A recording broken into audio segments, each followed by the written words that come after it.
এয়া ঘৰ শিৱস্থান শিৱ মন্দিৰ আজি পৰহিদিনাখন মন্দিৰভাগ ৰাতি তেনেকৈ 3টাকৈ ঘাঁটি চোৰে চুৰ কৰি লৈ যায়। একে চোৰে আকৌ পাছদিনাখনো তেনেকৈ ৰাতি একে সময়তে আহি আকৌ এটা ডাঙৰ ঘাঁটি আছিলে, সেই ঘাঁটিটোকো ৰাতি চোৰে ইয়াৰ পৰা চুৰ কৰি লৈ যায়। মানে দুদিন চুৰ কৰিছে? দুদিন চুৰ কৰিছে মন্দিৰখনত। আপোনালোকে প্ৰশাসনক জনাইছেনে? প্ৰশাসনক কিন্তু জনোৱা হৈছে যোৱাকালি। আৰু কাৰোবাক সন্দেহ কৰিছে নেকি?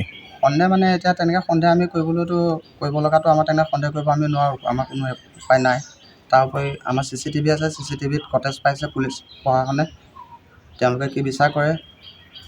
আপোনাৰ লগত ল'ৰাজনে কিবা কথা পতাৰ কথা কৈছিলে? মোৰ লগত কথা মানে ল'ৰাজন আহিছে দিনত পটকৈ সোমাইছে মোৰ ঘৰত, তেতিয়া মই সুধিছোঁ ঘৰৰ ক'ত কি কথা, বাহিৰতে ৰ বুলি কৈছোঁ। ক'ৰ বুলি কৈছিলে ল'ৰাজন? ঘৰটো আমাৰ ইয়াৰ পাগালি চাইডৰ বুলি কৈছিলে আৰু।